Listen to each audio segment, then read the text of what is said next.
Il était une fois, dans un royaume lointain et verdoyant, un roi nommé Léonard. Ce monarque sage et généreux régnait sur une terre prospère, mais malgré sa richesse et son pouvoir, il ressentait un grand vide dans son cœur. Son plus grand désir était de trouver une princesse avec qui partager son trône et son amour.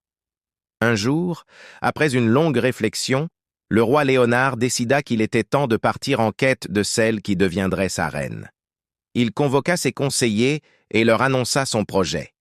« Je partirai en voyage à travers le monde, » déclara-t-il, « pour trouver la princesse qui a le cœur et l'esprit dignes de notre royaume. » Avec la bénédiction de ses conseillers, le roi enfila une simple armure et monta son cheval le plus fidèle, Étoile.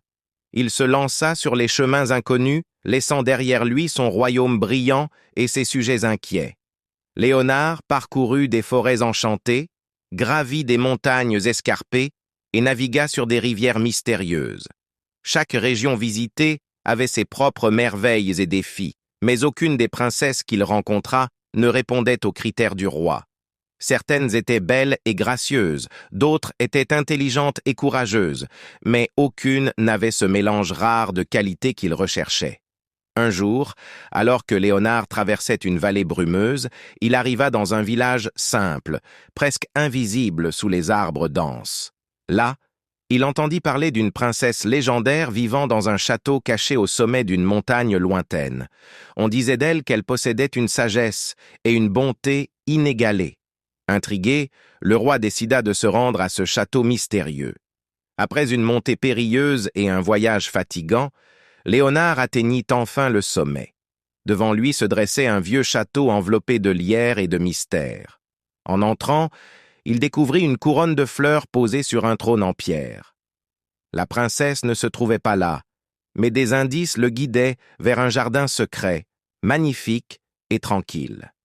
Léonard découvrit alors une jeune femme qui, loin de ressembler aux princesses traditionnelles qu'il avait rencontrées, était vêtue de manière simple, les cheveux en chignon désordonnés, mais avec une douceur et une sérénité dans ses yeux qui ne laissaient aucun doute sur sa noblesse intérieure.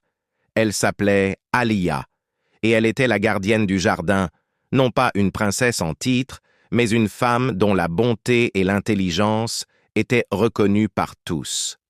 Alia avait été élevée dans la sagesse des anciens, et son rôle était de maintenir l'équilibre et la paix dans son royaume caché. Le roi Léonard, impressionné par sa gentillesse et sa sagesse, lui expliqua son objectif. Alia l'écouta attentivement, puis lui proposa de lui faire visiter le jardin. Pendant leur promenade, ils échangèrent sur leur vie, leurs rêves et leurs aspirations.